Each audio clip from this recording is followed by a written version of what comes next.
Let's talk about some Roth planning for 2022. Roth IRA, Roth 401k, 403b, most 457s if you have a Roth side to it. Let's just start to plan for 2022 because it's coming pretty quickly and there's some legislation changes, some income limit changes. So let's go ahead and get into it. Welcome back to the channel. If this is your first time at our channel, welcome to the channel. My name is Travis Sickle. So let's start with the income limits that we actually talked about yesterday, but I want to start there so you don't have to rewatch that video or go watch it. And then we're going to talk about some of these changes and kind of what you should start to think about with the Roth side of your retirement plan. So let me go ahead and pull this up on the screen. So here we go with the limits from 2021 to 2022, these changes. And for the 401k, so really we're looking at the Roth side of it. It's going from $19,500 up to $20,500. And that's for the 401k, 403b, most 457s, the TSP, Thrift Savings Plan. And this is the employee contribution. So if you're getting a match, this isn't for the match. And that's actually also gone up to the total amount has gone up to $61,000. And that's right here.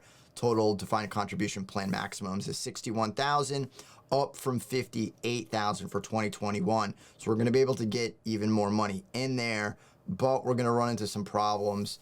And with the Roth IRA, the income limits, the phase outs, we'll get into those problems in a second. The single head of households going from 125 to 140. This is a phase out. It's going up to 129 to 144,000. Married filing jointly is going from 198 to 208, up to 204 to 214. So that's really what I want to talk about, the Roth side. So we have the Roth IRA, and I'll refer to it as the Roth 401k mostly, but it includes all these types of plans.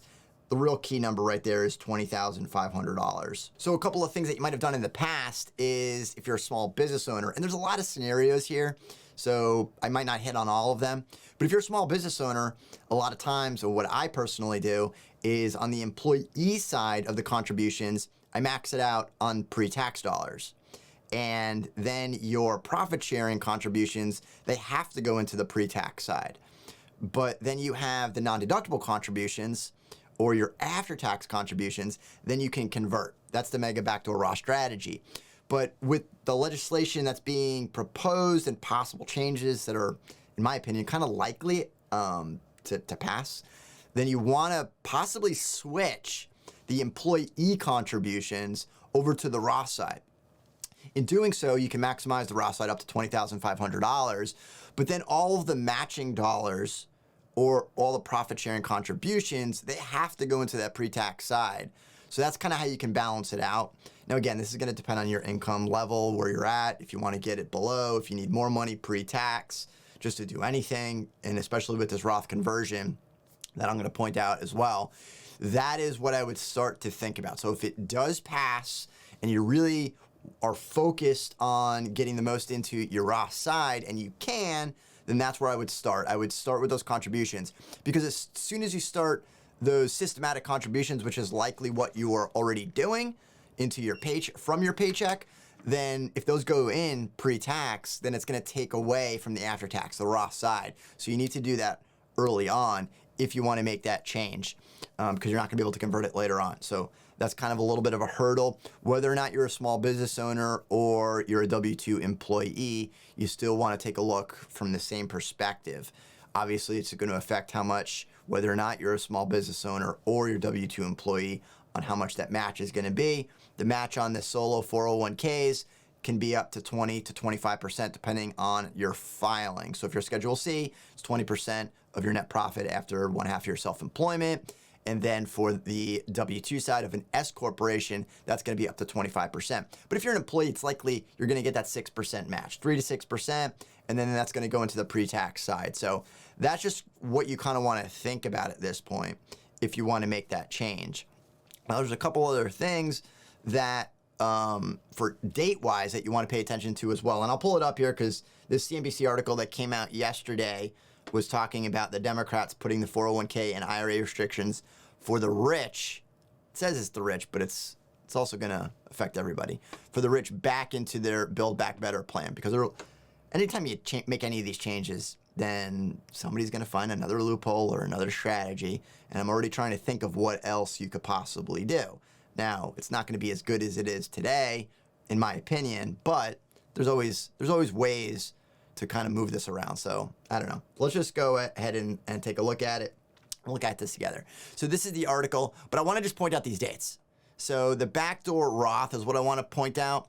Now, firstly, it says, it would prohibit any after-tax contributions in 401ks and other workplace plans and IRAs from being converted to the Roth savings. This rule would apply to all income levels starting after December 31st, 2021. So relatively quickly, if this gets enacted, signed into law. But secondly, savers would be unable to convert pre-tax. So the pre-tax to Roth savings and IRAs and workplace retirement plans if their taxable income exceeds $400,000 for singles, $450,000 for married couples, and $425,000 for head of household. But that would start in December 31st, 2031. Now, I'm going to have to do a whole separate video on that if that gets enacted, because then you're going to have to think more long-term what you're going to do up until that point to get the maximum amount over to the Roth side. But if we look at this, what's getting enacted first? It'd prohibit after-tax contributions right away. So unless you're making that contribution directly into the Roth, those after-tax or non-deductible contributions cannot be then converted. So that's kind of what you're losing there. So we're not going to be able to make these non-deductible contributions and then convert, but just as it stands, the Roth conversion, the pre-tax dollars over, will then depend on your income. So in that regard, what you want to start to think about is possibly looking at I see cash balance plans probably becoming more prominent for small business owners, maybe even corporations, to get more money into your retirement plans pre-tax, to get below some of these income limits. Saying, okay, well, we really want to get more in our Roth, so if we're at these higher income limits, we have to find another way. And the only other alternative would be to increase your income in order to get more pre-tax dollars. But obviously that's going to create a self-employment tax issue. But again, it depends on your income level. So if you're at $400,000, then it's a non-issue how you're filing, but you still want to get as much pre-tax dollars in there as possible with possibly a cash balance plan. And then also getting rid of this mega backdoor Roth strategy.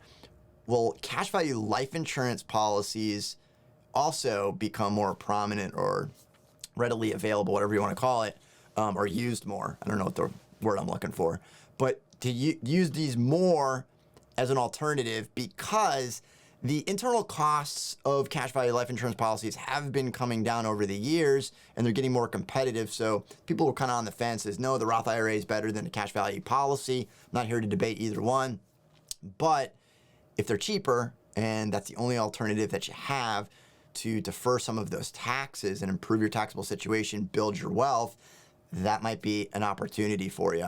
Another one would be a Section 179, and this isn't going to be right for everybody. If you have another side business or your business can support it, then using Section 179, which is basically taking a higher dollar asset and expensing it in the year that you get that asset.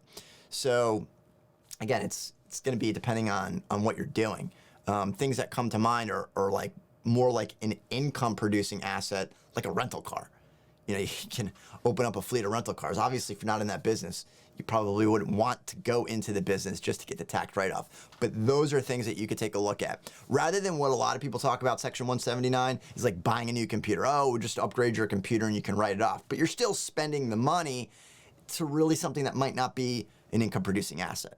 So you just kind of want to look, maybe starting another business and say, hey, you know what, this is a great time to start another business, and putting money into that business to build it will then obviously have some reductions for deductions of expenses. So that could be another strategy to take a look at if you're trying to figure out how to reduce your income, because you can't take advantage of this mega backdoor strategy that's probably going to be killed.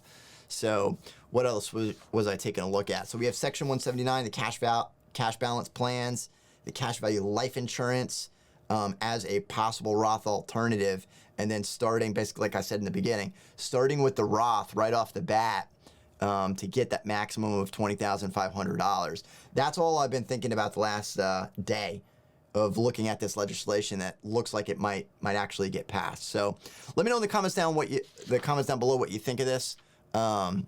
Not if it's likely to pass or not. I mean, obviously, we'll know soon enough if that's going to happen. But if there's any other strategies that you came across that I might have missed or I should be looking at closer, or if you have any questions on it, let me know in the comments down below. And if you've enjoyed this video, be sure to subscribe and leave your comments down at the bottom.